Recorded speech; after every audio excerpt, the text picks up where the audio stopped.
Hey,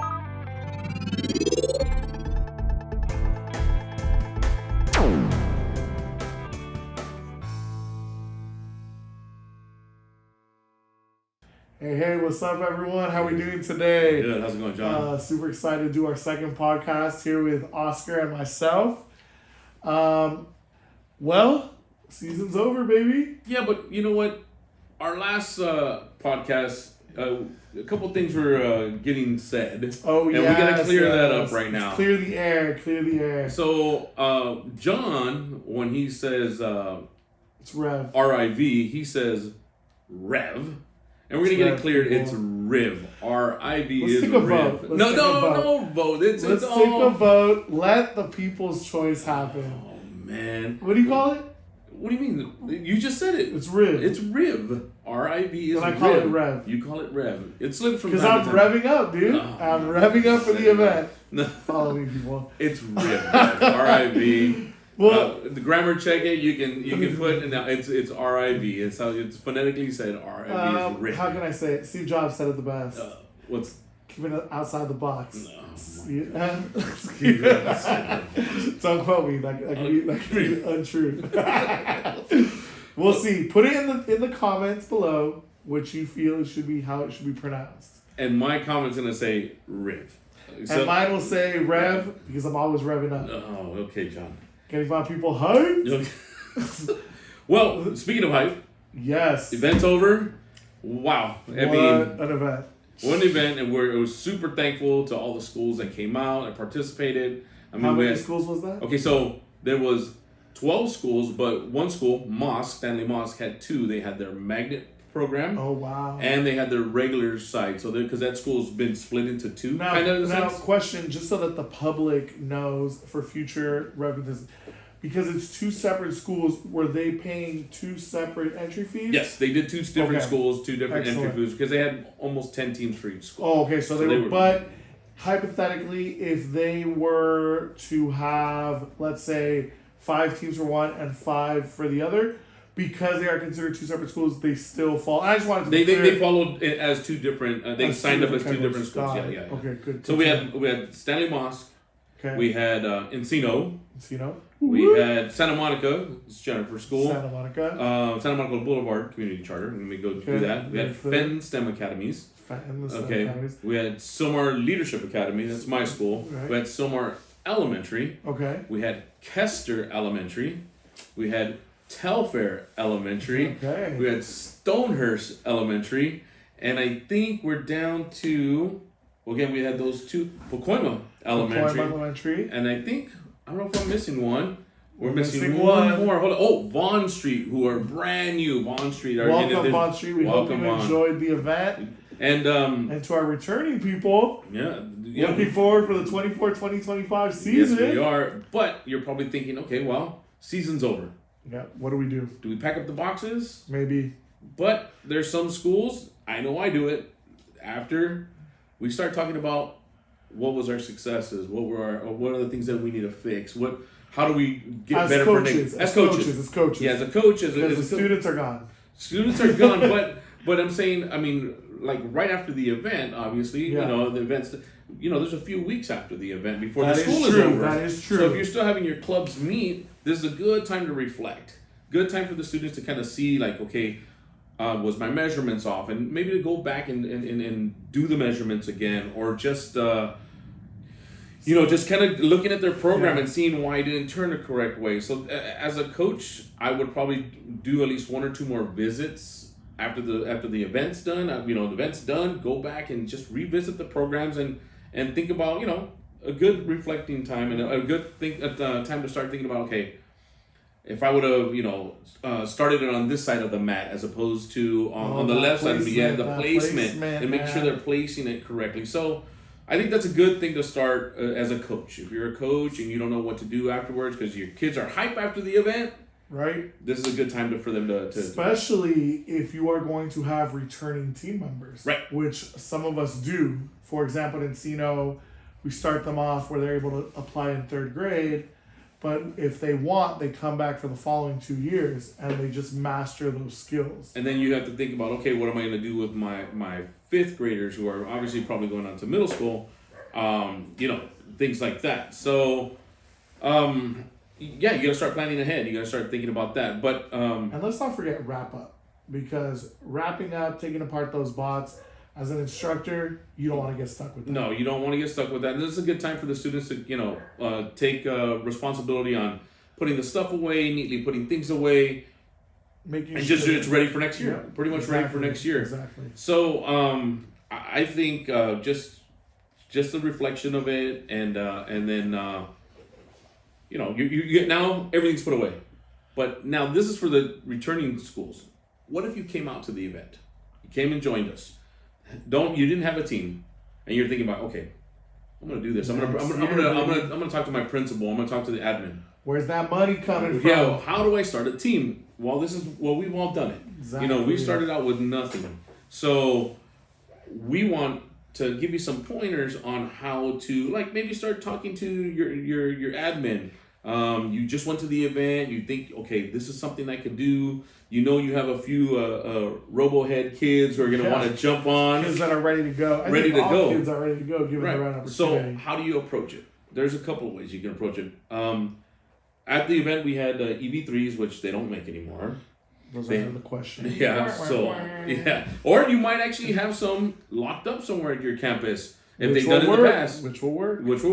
You have Spike Prime. Now that's another Lego education product. Or we launched this year was the Vex IQ. The Vex IQ. So, which is what we are actually recommending. So if you are completely new, Vex IQ's for you. Vex IQ is for you, and what we can do is, where are you gonna get the funding? Yeah, and you know what? Roughly, honestly, if we're talking pricing, and I did this research, don't quote me, but I saw it recently. I think it was around $5,700, give or take, for the 10 kit, like a 10 classroom set kit. And then the one, if you want the competition series one, I think it's an extra more, about right? $7,500. Yeah, there you go. That's what it was. It was the about 10 to $7,500. And then what it's really neat, I mean, you can go online. You can go to we're not getting anything for this, but Vex IQ. No promo here. No. But if they want to, here we are. Here we are. You can go onto Vex IQ's or Vex website, and you can check out the things that they have. They have different models, but the one we're using right now for elementary is Vex IQ. That's what we're looking at. And if you specifically want to partake in RIV, we don't want to turn you away from anywhere else. RIV. Yeah, so here we go again, John. RIV. We'll discuss this at the next podcast once the comments have been brought in. Oh, man. So now you're like, okay, well, you kind of have an idea of what robot you want to do. If you're going to go the Lego route, which is the Spike Prime, or you're going to go your Vex, where do you get the money? There's a couple places you can ask, right? Yep. One of them we talked about is Title II funds, right? Title One. Title II are for professional development. Sorry, Title I's are. I mean, if you can get them, get them. Well, see if you get the funding, or if you're a school that might have a PTA. Yep. That might be able to help out. You don't need to go buy a bunch of them. You want to start out small. You can buy maybe 5 kits. That'll get you 5 teams, which will get you about 15 students. So I know Stonehurst did that. They bought 4 Vex IQ and found out they just bought 5 more. So they're at 9. So they're going to be ready for 9 robots. That's what happens. You buy in. You go to the event and you realize, oh man, this is amazing. What can I get next? Right. So that's how you end up. And don't think because you change robots, I want to be clear about this, you're not going to use those robots anymore. Find a way to incorporate them for general day-to-day teaching in your classrooms. Mm-hmm. Don't just let them sit in a closet because they're not competition robots anymore. No. So, but we're gonna try to keep them as long as we can until literally the wheels fall off. Absolutely. And we're trying to keep them going through the competition till no one can use them anymore, or when the software is just done with it, right? Like if we look at the history of what you said you had competed originally in RIV. Yeah, when we originally had NXTs, right? NXTs, those were the first ones. And how long would you say that lasted before it was truly phased out? Maybe 3 or 4 more years after when the new ones came out. So we got to use them for quite a few years, and we're getting to that point. But it doesn't look like Lego is going to be walking away from not keeping the software up to date. So because there were so many of those made, so a lot of schools are still using them right now. They're still using NXTs and EV3s. EV3 is more than anything else. Yeah. But because the EV3 was the latest phase out. It was last 2 years ago, 2 or 3 years ago now. Uh-huh. How long has it been? It's been a minute. It's about 3 years now. You know, COVID just threw off all our calendars. It's been a minute though. Yeah, but we're as you see, they're still showing up. We still have schools competing with EV3s, and they're honestly. They're a better robot for competition than Prime. Just saying. As we have seen so far. So until we make some more games, yes, but we'll see. But coaches, new.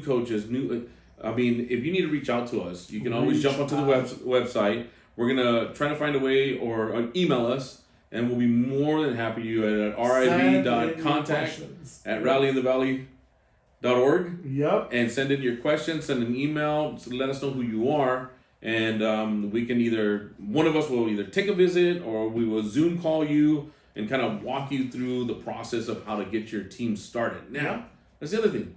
How do you get a team started? Oh, let me take this one. Okay. All right. Well, everybody has their style. The way that I would do it, because I can only cater to 30 kids, that was my cap. And a lot more than that usually wants to partake. Even though some years it fluctuates. But we would do it kind of like a job interview. Where we'd host a meeting for the parents. An assembly just for the parents interested in robotics. I specifically would cater to grades 3 to 5, which is what we're taking now. Might be changing soon. Right. But let's keep it relevant to this year, 3 to 5, we would host a meeting, explain what robotics is. It was an after-school club. I recommend doing it at least minimum once a week for an hour. I would say is the minimum. What I currently do myself, and Oscar will tell you what he does. What I currently do is 2 hours a week. And it's a dedicated day. The parents know. I tell them in the first meeting, it's like joining any other team. A basketball team, a baseball team. Absences count against you. Right. If you're not going to be present, you're not going to be part of the team. Right. Because the team depends on you. My teams are composed of 3 students, as all our schools are. They're 3 kids with the exception of Artemis, but that's for another day. With that being said, the kids turn in kind of like a job description, like what they want to do, whether they want to be an engineer, a programmer, or I forget the third one, I just went blank. It's engineer, programmer.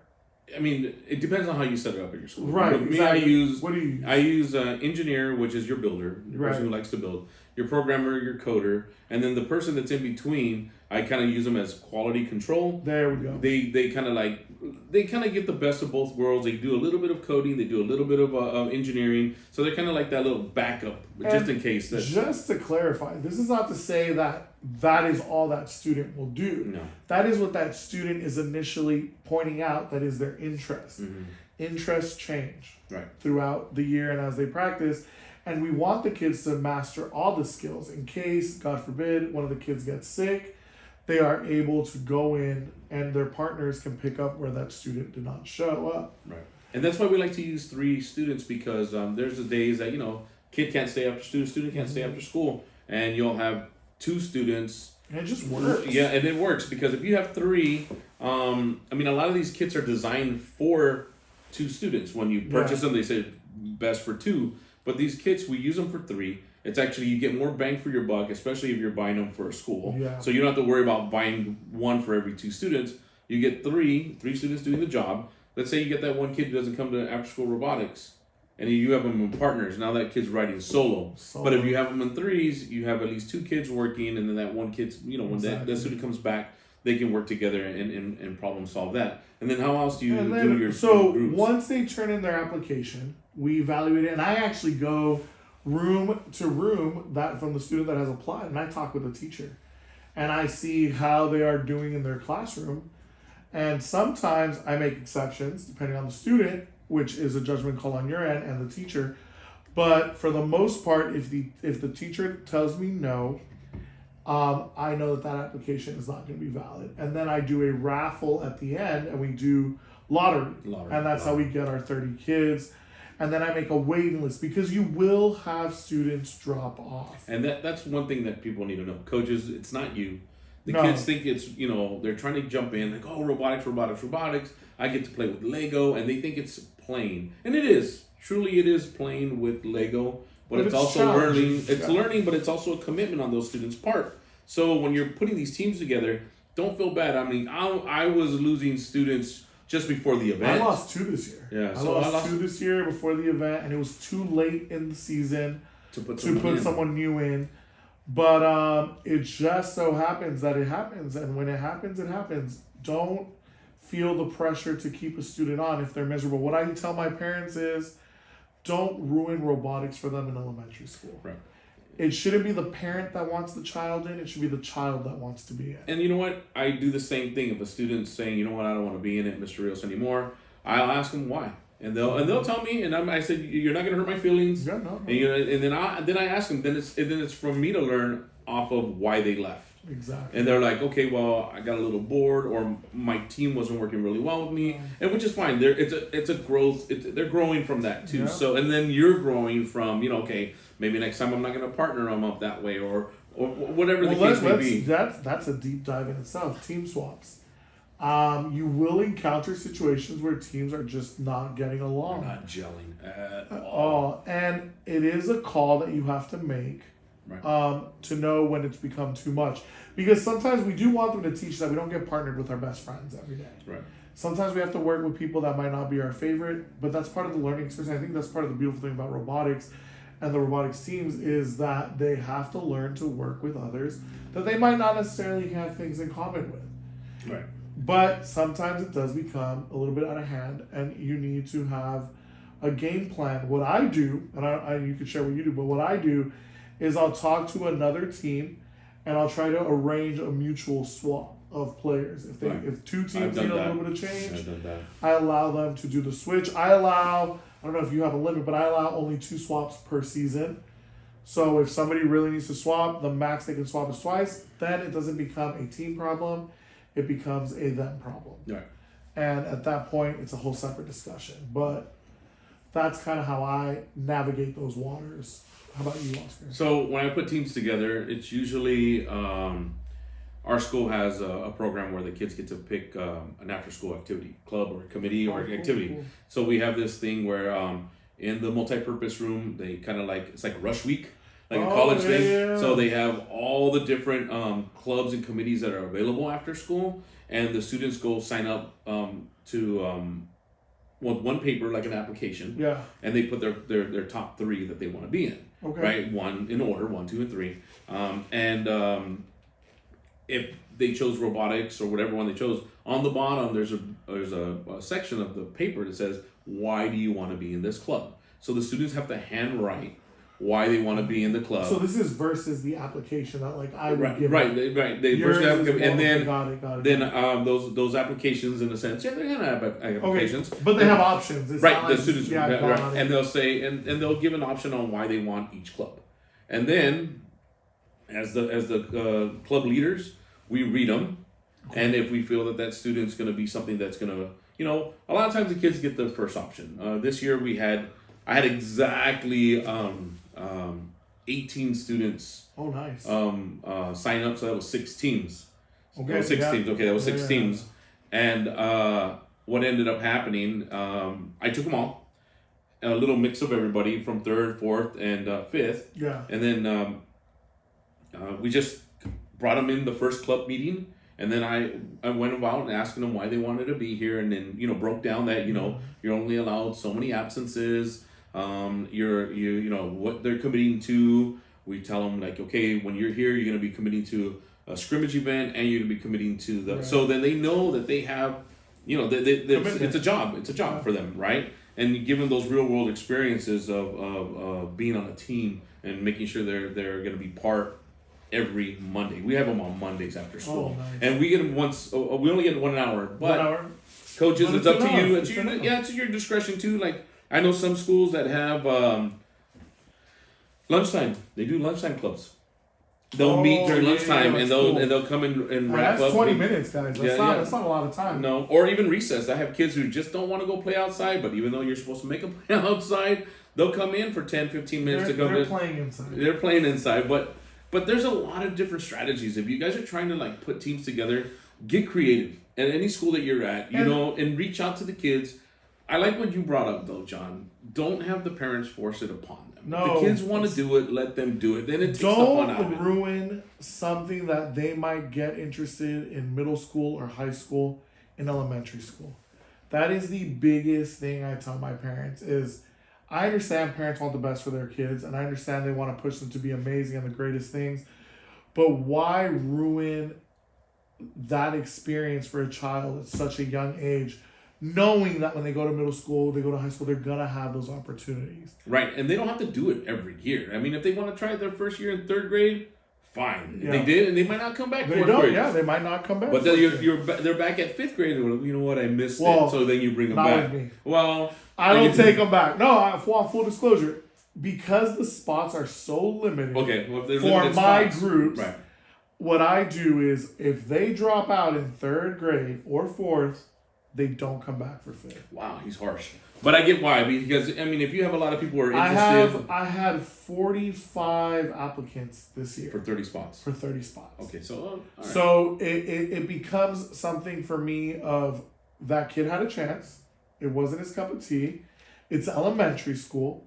Let me give another child an opportunity that maybe they didn't get in that year, and it'll be their chance, their moment. Well, I'm on the opposite side where I can't even fill up to 10 teams. So I would have to, have the space. So it's up to you. It's at your discretion for your. And you'll know your school. Yeah. You'll know your school. But I mean, I think if you're a new coach and you're trying to figure out what you're gonna do, just start out with finding out the funding is there, right? Yeah. Find out if the funding is there. Once you get the funding, you want to order them over the summer. Especially if you're going to do something like that, so you want to have them for the first, and then start making flyers. And really quick, I know my producer over here is going to get mad at me because we're almost at the 5-minute mark, but you don't have to be a credentialed teacher to be an amazing teacher. I think for a robotics coach job, if you have a TA that wants to do it, that wants to support you, you have someone on campus to help you out, or to lead it even. Mm-hmm. Take advantage of your connections, of the people that are willing to help you, because a credential doesn't make a great robotics teacher. No. It's giving the kids the time and the space and the room to learn that makes a great robotics teacher. And I think that I want to be something as that, because, for example, I'm not a credentialed teacher, and I've been doing robotics and education for quite a while now, and it's a passion of mine, and it's been impactful for the kids. And Oscar, on the other hand, is an amazing, you have your master's, correct? Amazing robotics teacher as well. But I learned from him, and I just chose a different path. But it works out, and it gives us the opportunity to be on that playing field and take those students. And it's very rewarding. It is very rewarding. So don't get discouraged if you're looking at creating the team. Just go out there and, see if you get the funding. Once you get that funding, you can reach out to us, like you said. Or if you're still not, if you're still not, sure what kind of robot you want to use, we can go out there and show you what we have. You kind of get an idea of what you want. Shadow us. Yeah. All of our schools will allow you to come and shadow. But if you came to the event and you liked what you saw, that's hopefully with that. You're ready to start coaching and ready to start putting a team together. And if you see us, just stop by, say hi, ask a question. We're gonna be there. Well, this is after the event, so they've already come by. Yeah, they've come by and they saw the event. But if they want to check us out at our schools, just again, shoot us an email, and we'll make arrangements to go out there and help you. That's how it started out with John. He shot me an email and we ended up talking. I showed up at his school. And he showed up at the school, and that's how we started. The rest. But again, going through that list again. Talk to your principals. See if they're interested. You want to go back and see if they have the funding. A lot of times they do. You just gotta ask. They get excited. Yeah, think about the robots that you want to do, and then pick a day that you're gonna want to do after school. Just pick one day after school, and then a lot of times there's stipends out there too. Yeah. Your schools will have stipends to cover that for you. Yeah. To cover that for you, and if they, especially if you're credentialed, you get a little bit more leeway in that area. Mm-hmm. And it might be one of those things that you can use for your adjunct duties. So there's a bunch of different ways you can get through this. But if you're really interested in starting a team, reach out to us. Hopefully this was informative for you guys to see just the beginnings. And once you do that, you'll have your bumps for the first few years. But that's what we're here for. Yeah, that's what we're here for. And we'll make that road a little easier to float on. Yes, we will. And then and check us out too. We're gonna start having more. I was gonna say we'll be your floaties, but don't want to put ourselves on blast. But we'll help you guys out because we're gonna start creating more podcasts and more YouTube videos on just coding and things like that to help you guys out, just to get you started. And we'll probably be able to even guide you through YouTube on more videos that are already out there by amazing programmers themselves. Yep. And you can a lot of it, you just search it up online. So, I mean, with that said, I think we gave them a lot today. Yeah, it's a lot. It's a heavy conversation. Heavy conversation to get yourself started. So reach out to us. If you need us, we'll be out there. Hunter's giving me the eye. We gotta wrap it up. Okay, so I think with that said, I think that's it for this time. Yep. Till next time. All right. Yes. See you in a month. See you in a month. Have a great one, guys. All right.